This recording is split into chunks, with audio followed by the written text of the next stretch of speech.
Noong May 2019 sa Israel, may isang bank robbery na naging viral dahil sa isang bagay na hindi inaasahan. Hindi baril, hindi kutsilyo, abokado.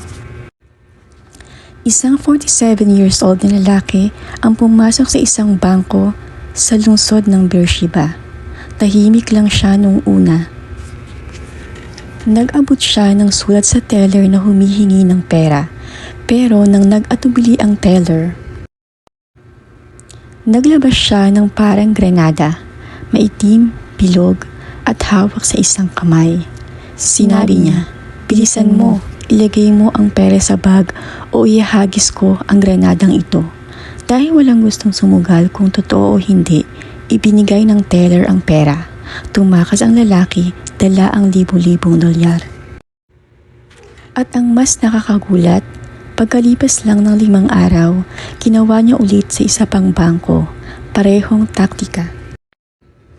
Parehong granada, at muli siyang nakakuha ng pera.